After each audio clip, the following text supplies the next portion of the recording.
Welcome to Shelf Indulgence, the perfect place for book lovers who can't resist adding just one more book to their overflowing bookshelves. Join us as we dive into unforgettable stories, underrated reads, and all the bookish indulgences your heart desires. So grab your favorite drink, get comfy, and let's talk books. Hello everyone. Welcome to Shelf Indulgence, where we indulge all things books, reading, and literary obsessions. I'm Marcia, and here with me, Alan. Hi everyone. So please tell us, what do we have today? Today we are discussing the book titled The Long Way to a Small Angry Planet by Becky Chambers. It is our first book in a series set in a Galactic Commons universe. It was published in 2014.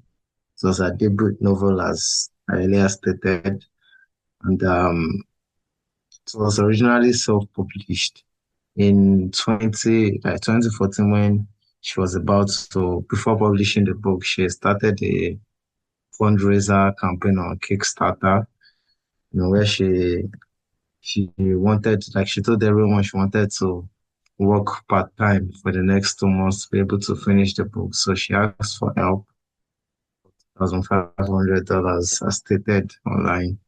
And after that, she self-published, and later on it was published by Other and Stoughton, it's a publishing company.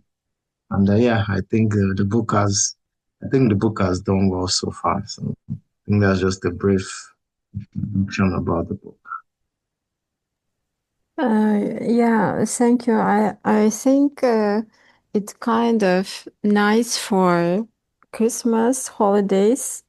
Nice read for Christmas holidays. We will explain why later, I think, but just a quick heads up, it's a very cozy, nice, and just a comfortable read.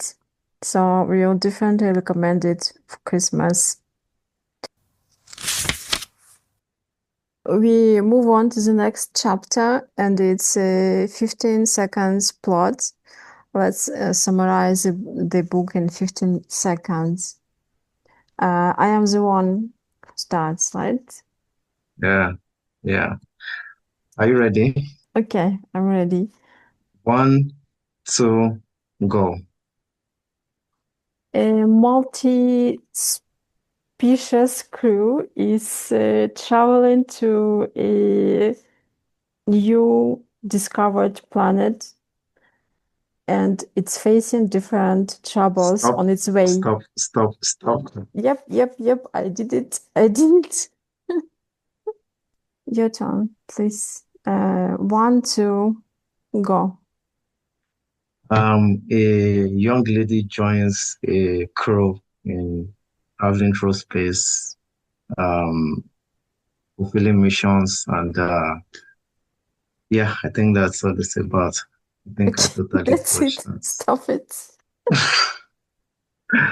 I said absolutely nonsense. Yes, I think so as well. Okay, so now we'll be going into the book overview and talk about our first impressions of the book. So, Asia, can you please tell us more about the book? Okay, we already mentioned that there is a multi-species crew, and there is a ship called Wayfarer, and so basically it's a kind of specific starship, and it's making tunnels between different spaces, and they got a main mission but they have around a year or so to travel to the final point. And along the way, they are just facing different situations, different getting into different circumstances. And along the way, we just getting to know more about each character of the crew. So this is how book goes. Each chapter is just something new about character, about the universe, just about different stuff. And of course, at the end, there will be final point and final mission. It really takes not too long, just maybe a couple of chapters, I think. So maybe it even look like kind of road movie, but it's not a movie, of course, it's just a long trip. Thank you. Thank you for that. So what I'll just add is, like as you said, it's a cozy read. It's just like following the life of a couple of people as they journey to a destination, and they take us along on the journey, explaining different characters, the different species, different cultures, the different technicalities to the species. So yeah, it's a cool, chill read, right? So please check it out. Right now, we'll be going into the speed round where we talk about our best and worst of everything, right? So, Asia, what's or who is your best character and worst character? It was kind of difficult to me to pick my favorite character, and the main difficulty is all the characters are quite interesting. They belong to different species and they have stories and it's all new stuff. They all kind of nice, right? And but just along the way, we know more about everything. And but just to be not to be obvious or not to be obvious, I don't know. Just I'm gonna pick a captain of the crew.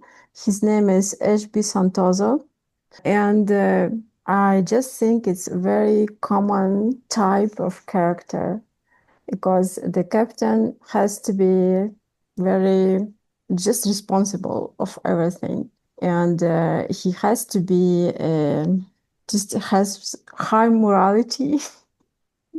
Be I don't know. Be It just calm, be composed, be fair to everyone, yeah, this responsible kind of for thing. And everyone. I Yeah, think just Ashby was doing kind of well, and it was less controversial, even though the writer tried to paint his story, and there was some situations that was kind of like unofficial, maybe a bit funny. His behavior was this way, but at the same time, he still was very kind and just nice person. So let me just pick it. It may be, yeah, I think it's obvious, but let me just pick him. What do you think? What is yours? mine is Sissix. So she's one of the obvious characters in the book, the ship. I forget now what our role was on the ship, right? But the reason I like her is because she kind of behaves like the mother of all of them, kind of. The only person she had a disagreement with, which everyone had issues with, was Corbin. She personally, she's an and risk. That's what, a species was called in the book. So the reason I like her is because she's kind, she's understanding. Like I said, she was like the motherly role, not mother in the sense of age, but in the sense of caring, nurturing, being understanding. According to our culture, they like touching people in the way that humans might find uh, weird, except if you're in a relationship with a fellow human. Those are the kind of touches in their own species. It's just this doesn't mean anything intimate, right? And dare I say, as she was described, she was supposed to be the most beautiful creature ever. That's the way she was described. Very beautiful, beautiful features, and I think they have feathers as well. So yeah, that's why I like her because of her, personality and what she was to everyone. So she's my best character. Okay, What's your yeah, what do you want to say? yeah, I mostly agree with that, and she seems to be the one of the most developed characters in the book. And Yeah. I think there is a kind of do you remember the story about her family when Yeah. Rosemary got to know that actually it's I don't remember there were kind of difficult system of families this species has, Mm-hmm. right? But Yeah. her the family she picks herself, right? It was the family, basically it was the crew of Yeah. the ship. Yeah. It was Yeah. our crewmates. Yes. hmm So what's your worst character? What is your same question for you, you know, what's your worst character? Okay. Well, like you already said, everyone on the ship, even the Corbin who was kind of like a jerk at the beginning.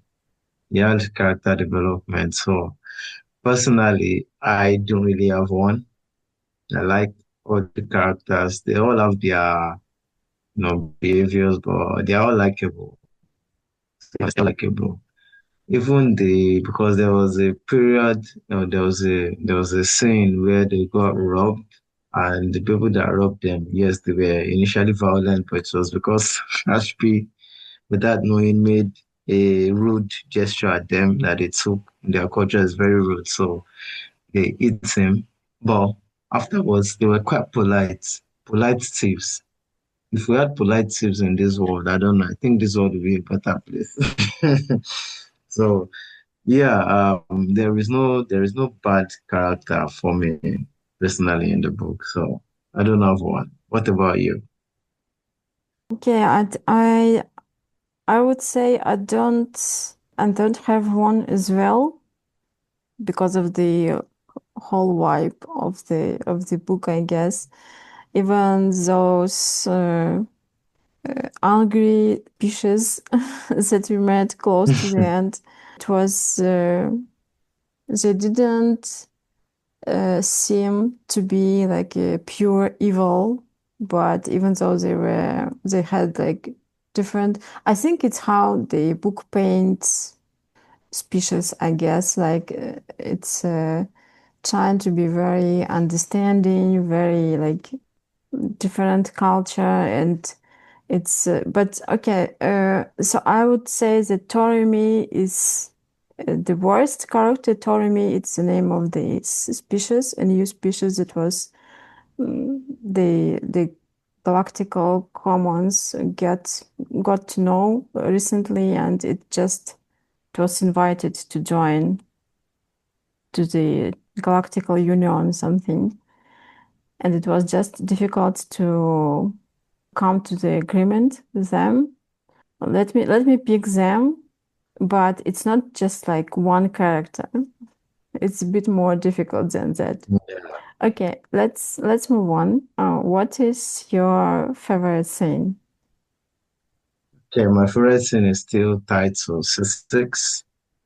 There was a scene in the book where I think they stopped by to get some supplies when they were about to start their mission. So they needed to spend some money, get some supplies, and in the Relaxing marketplace, she came across one of our species, a fellow Andrisk, and while Rosemary, one of the characters, Rosemary and Kizzy were waiting, Sissix went to meet this fellow alien, and they were talking for a while, and she began to touch her and hug her, and it was, as it was described in the book, it was very calming.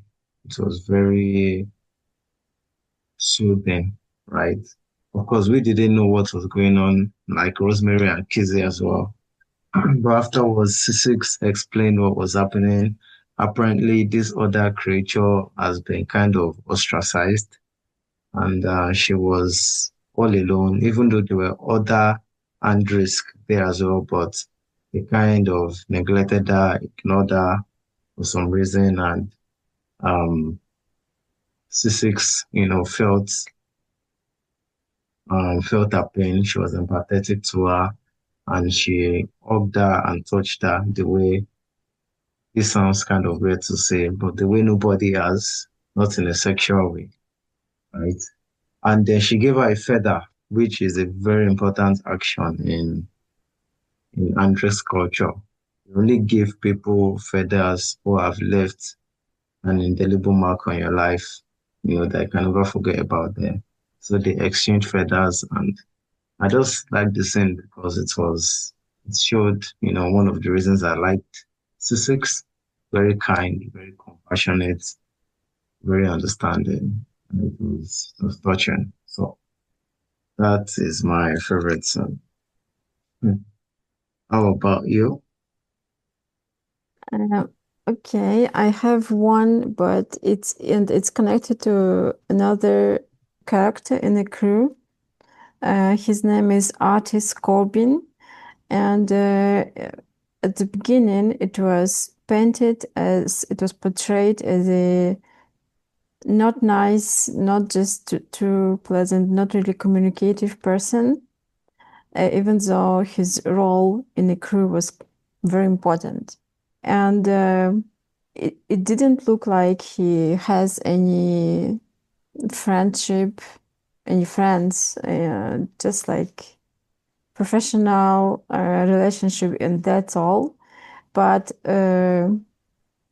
I think close to the end of the book, there was a moment where the whole crew was in danger because another crew member was dying. And um, while the others didn't, like, there was a treatment, but the treatment wasn't acceptable by Ohan. It's the name of another crew member.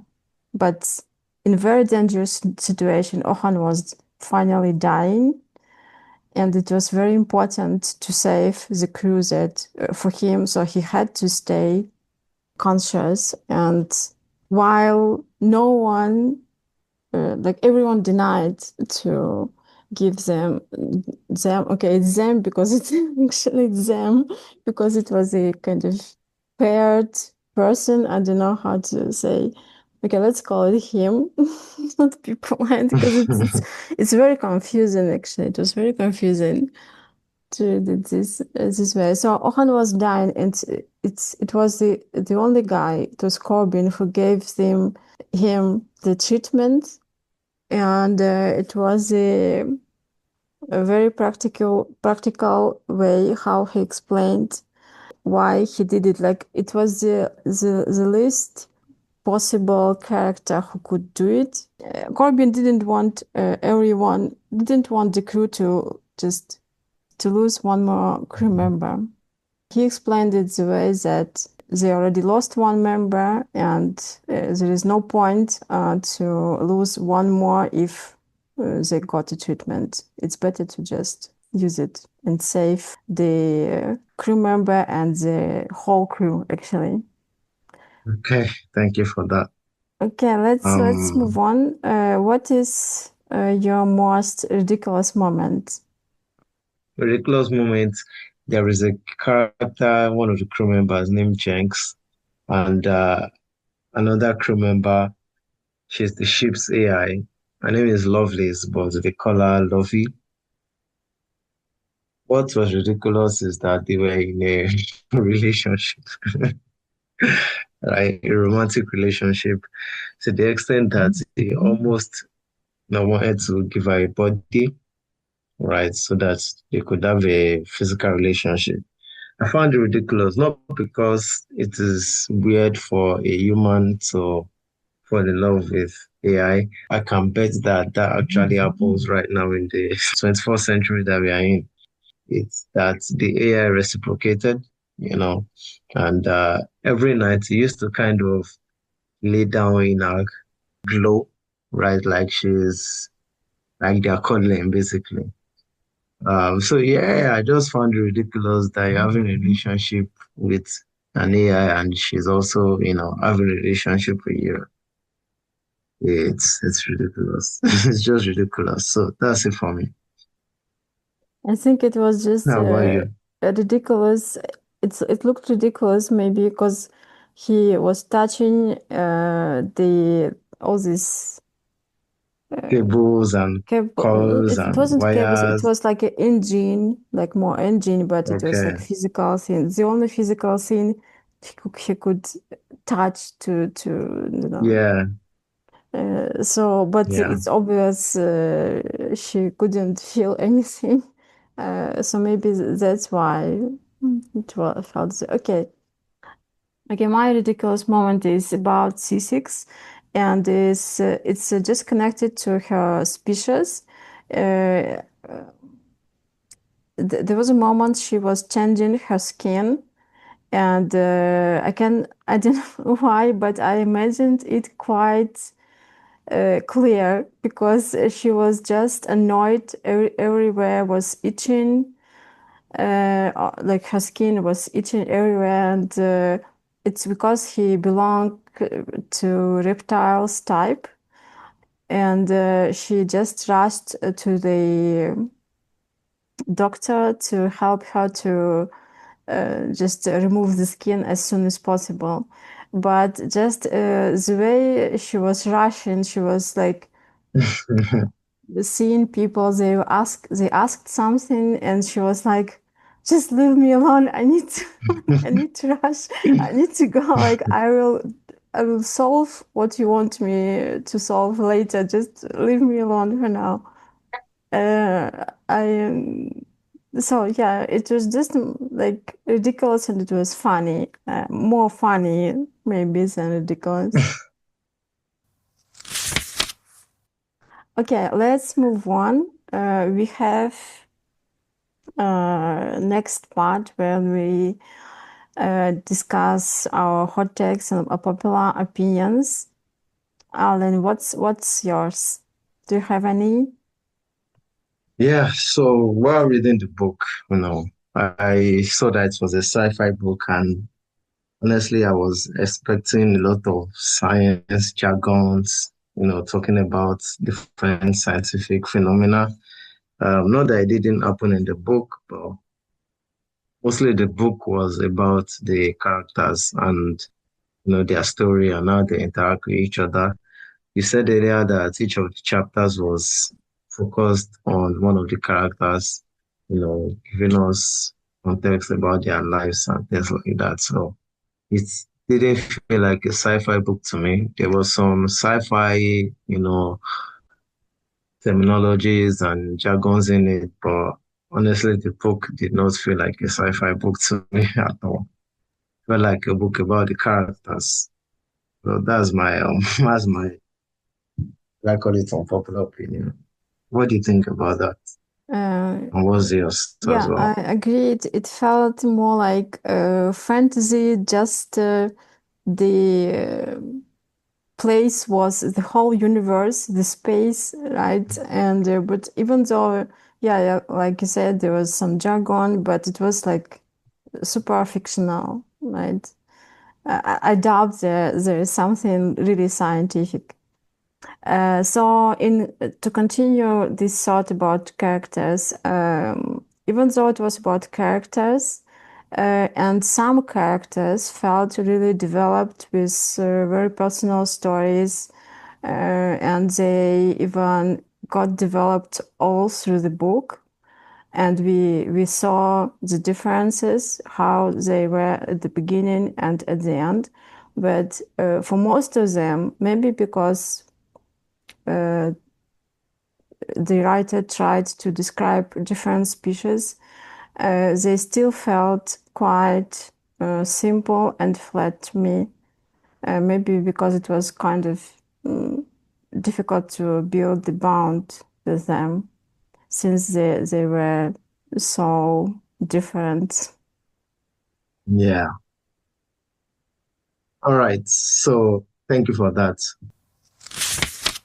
Now we'll be going into our final verdict, whether it's going to be a shelf or a cell. Asia, what's yours?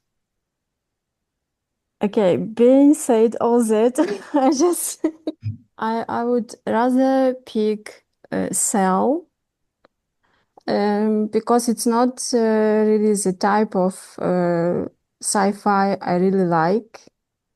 I like some parts, but it seemed not enough for me to shelf it. What do you say? What do you pick? For me, it's a shelf because it's the kind of sci-fi I like. Okay, Not a okay, lot of scientific jargon, and there was a lot of character, in the story. So yes, it's a shelf for me. okay. Thank you. And the last part, when we give our bookshelf space rating, we don't repeat what everything means. Just please check out the description to get to know the whole rating. But Aline, what is it for you? How would you rate it? I will give it a 3 star, which is a middle shelf. It's maybe what a reread. Like you said, I think you said it's a series, so possibly I'll check out the rest of the series. But yeah, it's a 3 star for me. And you? Okay, it's the same for me, and I wouldn't mind to not to read it, but to continue the series, right? Okay. But at the same time, I wouldn't put it in the middle shelf or somewhere. Even I think the soft copy is totally enough for this series. But yeah, I still wouldn't mind to continue. Okay. All right. Thank you very, very much. We've come to the end of today's episode. Please check out The Long Way to a Small Angry Planet, and let us know what you think about it. We'll see you in our next episode. Bye. Bye. Hi guys, so just a quick announcement. Our Shelf Indulgence Winter Book Challenge is officially live. It started on the 1st of November and it's just 30 cozy, creative tasks to brighten the cold coming months. So you can join us anytime. You can share your posts or you can even message us directly.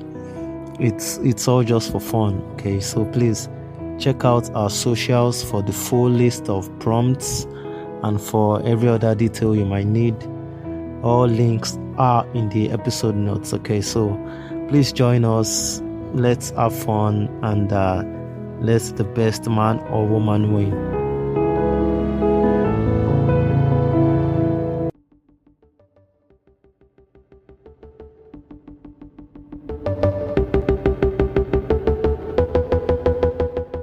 That's a wrap for today on Shelf Indulgence.